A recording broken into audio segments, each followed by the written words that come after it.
今次佢對呢件事嘅回應係乜嘢回應，係乜嘢嘅回覆？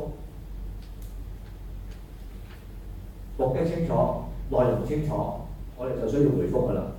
所以咧，呢個步驟咧，其實就要你揾到佢嘅答案。今次我哋打電話俾戴牧師，其實我哋好想係再次啊，一定要加個再次啊，再次係等佢聯想到上次，係獲得你再次嘅回應同埋支持。我哋亦都想係喺初步嘅時候提早知道願意參加嘅人數同埋意向，好讓我哋今次嘅活動係順利完成。請問戴牧師，你係會唔會參加呢？你係多數會參加，或者考慮緊啦，或者唔會呢？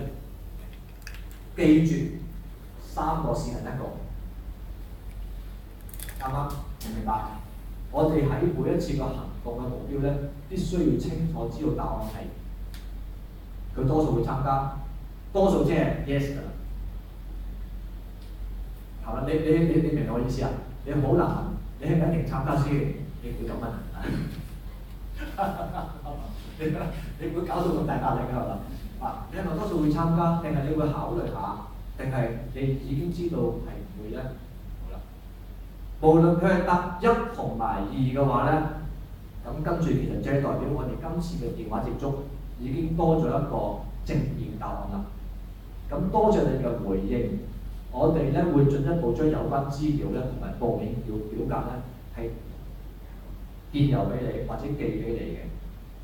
咁喺呢一步咧，其實你已經知道有一個 yes 嘅答案，你需要知道係點樣可以進一步令到佢有呢個回應嘅方法。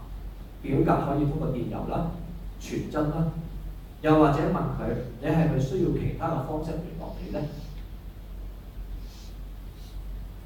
明唔明白？到咗呢步嘅話咧，呢個工作差唔多完成之前咧，都係講話好嘅，戴牧師，我哋會盡快將資料俾你㗎啦，亦會同你跟進，呢個要加翻，亦都會同你跟進。十分多謝你嘅回應，希望喺同心同行活動見到你，願主祝福你，再見。係咪好開心啊？件事其實真係咁完美㗎。你哋腦裏邊咧有啲人可能諗緊，有冇咁順利啦？你要相信，只要聖靈喺呢個工作上面咧，就一定咁順利。其他嘅事情咧係小事。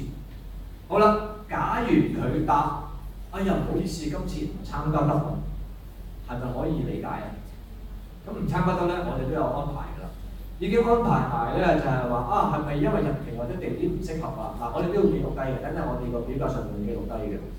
咁亦都會話啦，啊，明白到戴牧師咧，今次咧係你嘅回應。咁我哋其實仲有2個相關活動，第一個就係11月2號嘅澳門1日演講行，另一個就係2月23號嘅我哋籌款晚宴，都可以支持我哋個澳門成人教育中心嘅事工嘅。不如我將呢啲資料俾你都好唔好啊？咁呢啲資料啊、電郵啊，都係同頭先嘅方式。好，清楚未？清楚啦嘛？嗱，你等陣有個練習時間就跟住呢個嚟做。將你點解跟住嚟做咧？其實我哋嘅目的就係想做呢樣嘢。當你清晰呢樣嘢嗰陣時咧，咁我就話俾你聽。如果假如你接觸到嗰個電話同呢件事完全相反嘅，咁係咪仲更加易處理啊？啱唔啱啊？呢個係要你做到答案嘅目的。但係如果都係一個電話打到去唔係嗰個人，咁應該有另一張紙嘅。